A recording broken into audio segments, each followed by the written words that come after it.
இந்த செய்தியை வழங்குபவர்கள் ரவி கலர்ஸ். இது ரவி டிபார்ட்மெண்டல் ஸ்டோரின் ஒரு அங்கம். Multi branded inner wears, kurti, tops, cotton pant, leggings, shawl, kids wears, speedo swimming suits மற்றும் நைட்டிகள். பெண்கள் மற்றும் ஆண்களின் உள்ளாடைகளுக்கு என்றே ஒரு பிரத்யேக showroom. Ravi colours, Raja theatre signal அருகில், நேரு வீதி, புதுச்சேரி. வணக்கம். முக்கிய செய்திகள். வேட்பாளர் முடிவாகும் முன்பே தொடங்கிய பிரச்சாரம்.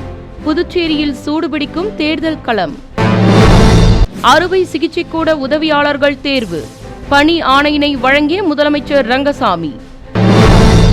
கர்நாடக அரசு மேகதாதுவில் அணை கட்டக்கூடாது என்பதே காங்கிரசின் நிலைப்பாடு. பாராளுமன்ற உறுப்பினர் வைத்திலிங்கம் திட்டவட்டம். மக்கள் நீதிமன்றத்தில் பல்வேறு வழக்குகளுக்கு தீர்வு. நுகர்வோர் புகார்களை கால நேரத்திற்குள் முடிக்க நடவடிக்கை. இனி விரிவான செய்திகள். புதுச்சேரியில் வேட்பாளர் முடிவாகும் முன்பே பாரதிய ஜனதா கட்சியும் காங்கிரசும் தேர்தல் பிரச்சாரத்தை தொடங்கியுள்ளதால் தேர்தல் களம் சூடுபிடிக்க துவங்கியுள்ளது. புதுச்சேரி பாராளுமன்ற தொகுதியில் ஆளும் தேசிய ஜனநாயக கூட்டணியில் பாரதிய ஜனதா போட்டியிடும் என என்ஆர் காங்கிரஸ் தலைவரும் முதலமைச்சருமான ரங்கசாமி அறிவித்துள்ளார்.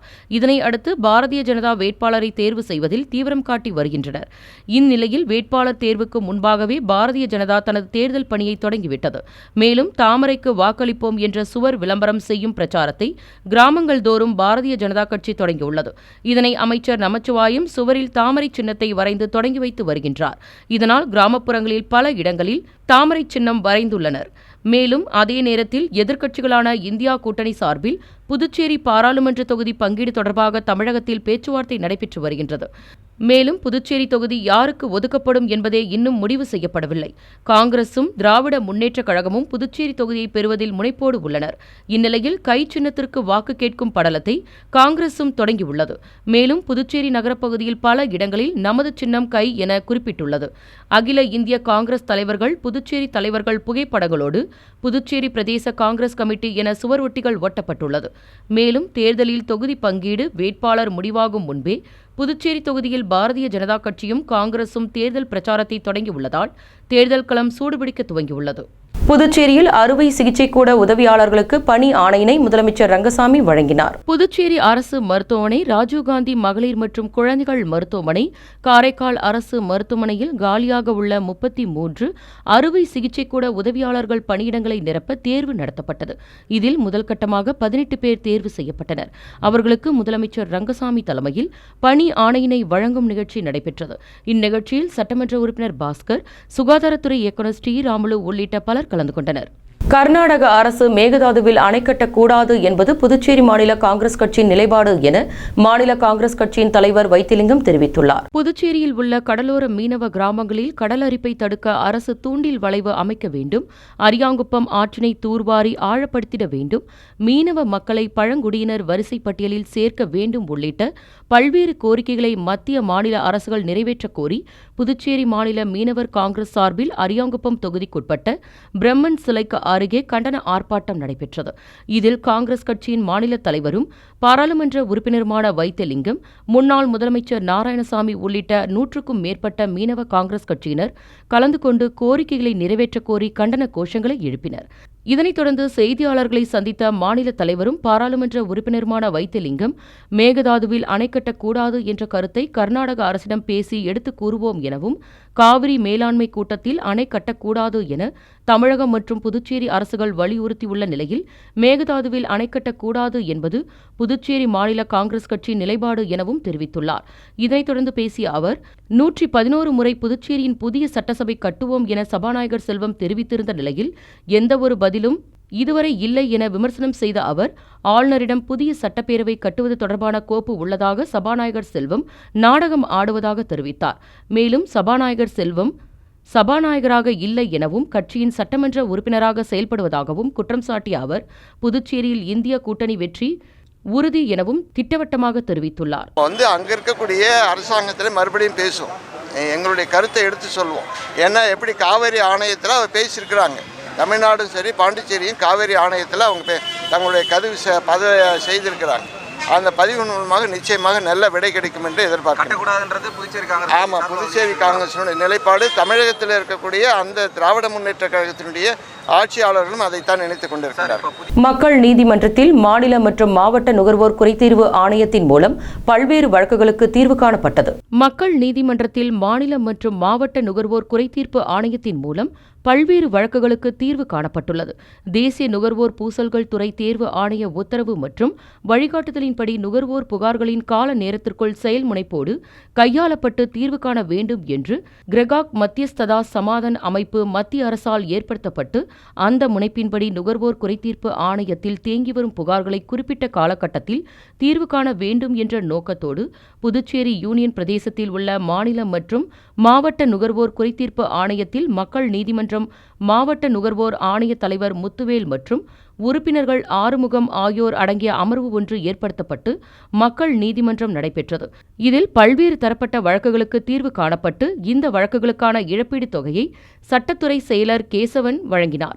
மேலும் இந்நிகழ்ச்சியில் நுகர்வோர் ஆணைய தலைவர் முத்துவேல், முன்னாள் அரசு செயலாளர் சுந்தர வடிவேல், புதுச்சேரி வழக்கறிஞர் சங்க வழக்கறிஞர்கள் இளஞ்செழியன், தயாவதி, ராஜபிரகாஷ், தேவேந்திரன் மற்றும் புதுச்சேரி சட்டக்கல்லூரி மாணவர்கள் 50க்கும் மேற்பட்ட வழக்காளிகள் ஆகியோர் கலந்து கொண்டு சிறப்பித்தனர். புதுச்சேரி விவசாயிகளுக்கு பல்நோக்கு பயனுள்ள மரங்களை வைத்து வாழ்க்கையை செம்மைப்படுத்த வேண்டும் என்று அமைச்சர் தேனி ஜெயக்குமார் வேண்டுகோள் விடுத்துள்ளார். கோவை வன மரபியல் மற்றும் மரப்பெருக்கு நிறுவனம் புதுச்சேரி வனம் மற்றும் வனவிலங்குத்துறை இணைந்து மரம் வளர்ப்போர் விழாவை நடத்தியது. இதில் புதுச்சேரி வேளாண் மற்றும் வனத்துறை அமைச்சர் தேனி ஜெயக்குமார் தலைமை தாங்கி விழாவை தொடங்கி வைத்தார். மேலும் விழா கண்காட்சி, புதுச்சேரிக்கான வன அறிவியல் நிலையம் ஆகியவற்றை திறந்து வைத்தார். இந்த நிறுவனத்தின் தயாரிப்புகள் மற்றும் ஆவணப் படங்களையும் வெளியிட்டுள்ளார். இதனைத் தொடர்ந்து விழாவில் பேசிய அமைச்சர் தேனி ஜெயக்குமார், புதுச்சேரி மாநிலத்தில் தான் அமைச்சராக பொறுப்பேற்றதில் இருந்து புங்கை, ஆப்பிரிக்கன் தேக்கு, அமெரிக்கன் தேக்கு உள்ளிட்ட மரக்கன்றுகளை இலவசமாக தருகிறோம் எனவும், புஞ்சை மண் வைத்திருப்பவர்கள் 25 அடியில் தென்னை, பலா, மாமரங்களை நட வேண்டும் எனவும், அவ்வாறு நட்டால் தேவையான பழங்களும் கிடைத்துவிடும். 20 ஆண்டுகளில் வியாபார நோக்கத்துடன் அந்த மரங்களை வெட்டும் பொழுது தங்களின் பேர குழந்தைகளின் திருமணம் உள்ளிட்ட சுப நிகழ்ச்சிகளுக்கு உதவும் என்று கூறியுள்ளார். மேலும் இன்றைக்கு நம்முடைய வாழ்க்கை முறையை நாம் மாற்றிக்கொள்ள வேண்டும் எனவும், விரைவாக வளரக்கூடிய நிறைய மரங்கள் அறிமுகப்படுத்தப்பட்டுள்ளது. அரசு சார்பில் பல மரங்கள் இலவசமாக வழங்கப்படுகிறது என்றும் அவர் கூறியுள்ளார். மேலும் அவர் கூறுகையில், நமக்கு பழமும் கசிடும், அது ஒரு நல்ல ஒரு 20 வருஷத்துல எதுக்கு வியாபார நோக்கத்தோட அந்த மரத்தை நீங்க வெட்டும் போது அன்னைக்கு உங்க பேர பிள்ளைங்களும் நல்லா அவர் கல்யாணத்துக்கு மற்ற விசேஷத்துக்கு உதவும். இந்நிகழ்ச்சியில் வேளாண் துறை இயக்குநர் வசந்தகுமார், கடலூர், விழுப்புரம் வனத்துறை அதிகாரிகள் மற்றும் 600க்கும் மேற்பட்ட விவசாயிகள் கலந்து கொண்டு பயன்பெற்றனர். புதுச்சேரி மக்கள் நலனை கருத்தில் கொண்டு 1000 கோடி ஆண்டு வருவாய் வரும் வகையில் ஏற்பாடு செய்ய வேண்டும் என இந்திய கம்யூனிஸ்ட் கட்சி மாநில செயலாளர் சலீம் கூறியுள்ளார். புதுச்சேரி இந்திய கம்யூனிஸ்ட் கட்சி மாநில செயலாளர் சலீம் விடுத்துள்ள அறிக்கையில், காரைக்காலில் முதலில் மார்க் நிறுவனம் புதுச்சேரி அரசுடன் ஒப்பந்தம் போட்டு துறைமுகத்தை கட்டியதாகவும், மேலும் மார்க் துறைமுகம் நஷ்டம் அடைந்ததால் பல முறைகேடுகளை செய்து அதானி நிறுவனம் காரைக்கால் துறைமுகத்தை கைப்பற்றியதாக சொல்லப்படுகிறது எனவும், காரைக்கால் துறைமுகம் புதுச்சேரி அரசுக்கு சொந்தமான 600 ஏக்கர் நிலத்தில் செயல்பட்டு வங்காள விரிகுடாவின் தெற்கு பகுதியில் நல்ல வளத்துடன் பெரும் வியாபார லாபத்துடனும் இயக்கக்கூடிய துறைமுகமாக இருக்கின்றது என்றும், இந்த துறைமுகத்தில் இருந்து ஏற்கனவே நாகூருக்கு ரயில் பாதை உள்ளது. தற்பொழுது பேரளத்திற்கு சென்று திருச்சிக்கு செல்லும் புதிய ரயில் பாதையும் விழுப்புரம் நாகப்பட்டினம் தேசிய நெடுஞ்சாலையும் அமைக்கப்பட்டு வருவதாகவும், இந்த போக்குவரத்து கட்டமைப்பு மூலம் பல ஆயிரம் கோடி வருமானத்தை அதானி நிறுவனம் அள்ளி குவிக்கும் நிலை இருக்க, வெறும் 12.86 கோடி வருவாய் என்பது யானை பசிக்கு சோலைப்பொறி போன்றதாகும் என்று கூறியுள்ளார். இதனைத் தொடர்ந்து அவர் பேசுகையில், அந்த துறைமுகத்திற்கு 1% வரி விதித்தாலே ஒரு ஆண்டிற்கு 1000 ரூபாய் கோடி வருவாய் கிடைக்கும் எனவும், நிதி நெருக்கடியில் சிக்கி தவிக்கும் புதுச்சேரி அரசிற்கு பெரிய நிவாரணமாக இது அமையும் எனவும், இதனால் பல்வேறு மக்கள் நல திட்டங்களை நிறைவேற்ற வாய்ப்புள்ளதாகவும், எனவே புதுச்சேரி அரசு காரைக்கால் துறைமுகத்தை அதானி நிறுவனத்திற்கு அனுமதி அளிக்கும் ஒப்பந்தத்தை புதுச்சேரி மக்கள் நலன் கருதி 1000 ரூபாய் கோடி ஆண்டு வருவாய் வரும் வகையில் ஏற்பாடு செய்ய வேண்டும் எனவும் இந்திய கம்யூனிஸ்ட் கட்சி மாநில செயலாளர் சலீம் இவ்வறிக்கையில் தெரிவித்துள்ளார். புதுச்சேரியில் ஆய்வு செய்ய வரும் பாராளுமன்ற உறுப்பினர்கள் குழுவிற்காக 50 சொகுசு கார்கள் தட்டாஞ்சாவடி ஒழுங்குமுறை விற்பனை கூடத்தில் தயார் நிலையில் உள்ளது. நாடாளுமன்ற உள்துறை நிலுவைக் குழுவை சேர்ந்த பாராளுமன்ற உறுப்பினர்கள் குழு வருகின்ற 19ஆம் தேதி முதல் 23ஆம் தேதி வரை திருப்பதி, சென்னை, சிதம்பரம், புதுச்சேரி ஆகிய பகுதிகளில் ஆய்வு மேற்கொள்ள உள்ளது. இந்த குழுவினர் புதுச்சேரி வரும்பொழுது அவர்கள் ஆய்வுப் பணிகளை சிரமமின்றி மேற்கொள்ள 19 குடிமைப் பணி அதிகாரிகள், 25 உதவியாளர்கள் நியமிக்கப்பட்டுள்ளனர். மேலும் மத்திய குழுவினர் மற்றும் அதிகாரிகள் பயன்படுத்துவதற்காக 50 சொகுசு கார்கள் ஏற்பாடு செய்யப்பட்டுள்ளது.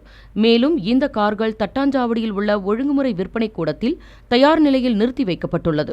காரைக்கால் துறைமுகத்தை ஒப்பந்தம் எடுத்த ஒப்பந்த நிறுவனம் முதற்கட்ட குத்தகை தொகைக்கான காசோலையை முதலமைச்சர் ரங்கசாமியிடம் சட்டசபையில் வழங்கினர். புதுச்சேரி அரசு காரைக்கால் துறைமுக திட்டத்தை அறிவித்த பிறகு அப்பணியை கூடுதல், இயக்குதல், ஒப்படைத்தல் என்ற அடிப்படையில் அனைத்து பருவங்களிலும் இயங்கும் ஓர் ஆழ்கடல் துறைமுகமாக உருவாக்க தனியார் அபிவிருத்திகளுடன் சலுகை ஒப்பந்தம் ஒன்றை ஏற்படுத்திக் கொண்டது. தற்பொழுது காரைக்கால் துறைமுகத்தில் உள்ள 5 கடற்தலங்கள் மூலம் ஆண்டுக்கு 16.5 மில்லியன் மெட்ரிக் டன் சரக்குகளை கையாளும் திறனுடன் இயங்கி வருகின்றது. இத்துறைமுகத்தில் பல்வேறு வகை நிலக்கரிகள், சுண்ணாம்புக்கள், உரம், சமையல் எண்ணெய், கச்சா எண்ணெய், இரும்பு சாதனங்கள் போன்ற பொருட்கள் கையாளப்படுகின்றது. 2009ஆம் ஆண்டு முதல் 2023ஆம் ஆண்டு வரை 98.42 மில்லியன் டன் சரக்குகளை கையாளப்பட்டுள்ளது. இந்த காலகட்டத்தில் புதுச்சேரி அரசுக்கு சலுகை கட்டணமாகவும் நில குத்தகை தொகையாகவும் கிடைத்த வருவாய் 114.61 கோடி ஆகும். மேலும் 2023-24ஆம் நிதியாண்டின் 3வது காலாண்டில் சலுகை கட்டணமாகவும் நில குத்தகை தொகையாகவும் பெறப்பட்ட 5.4 கோடிக்கான காசோலையை சேர்த்து இந்த நிதியாண்டில் இதுவரை துறைமுகத்திற்கு 12.86 கோடி வரை வருவாய் கிடைத்துள்ளது. இதற்கான காசோலையை சட்டசபையில் முதலமைச்சர் ரங்கசாமியிடம் ஒப்பந்த நிறுவனம் அளித்துள்ளது. அடுத்து வருவது புதுச்சேரியில் இன்றைய பெட்ரோல் மற்றும் டீசல் விலை விவரம். சர்வதேச சந்தையில் கச்சா எண்ணெயின் விலை நிர்ணயத்திற்கு ஏற்ப நாள்தோறும் பெட்ரோல் மற்றும் டீசலின் விலை மாற்றியமைக்கப்பட்டு விற்பனையாகி வருகிறது. அதன்படி புதுச்சேரியில் 1 லிட்டர் பெட்ரோல் 96 ரூபாய் 16 காசுகளுக்கும், டீசல் 1 லிட்டர் 86 ரூபாய் 33 காசுகளுக்கும் விற்பனை செய்யப்படுகிறது. இனி வருவது புதுவையில் இன்றைய தங்கம் மற்றும் வெள்ளி விலை நிலவரம். இன்றைய தங்கம் வெள்ளி விலை விவரம். புதுவையில் இன்றைய தங்கம் வெள்ளி விலை விவரம் வழங்குபவர்கள் முத்து கோல்ட் ஹவுஸ், பாண்டிச்சேரி. தங்கம் 1 கிராம் 5720 ரூபாய். இன்றைய தங்கம் வெள்ளி விலை விவரம். வெள்ளி 10 கிராம் 770 ரூபாய். இத்துடன் ஏஎம்என் செய்திகள் நிறைவடைந்தன. வணக்கம். Top quality service by global number 1 brand Samsung. Only at Samsung Smart Plaza, largest single brand store in Pondicherry. Number 104, Anna Salai, Pondicherry. Puducherry உங்கள் ஏஎம்என் டிவி செய்திகளை யூடியூபில் உடனுக்குடன் காண ஏஎம்என் டிவி பாண்டிச்சேரி சேனலை சப்ஸ்கிரைப் செய்யுங்கள். பெல் பட்டனை மறக்காமல் கிளிக் செய்யுங்கள்.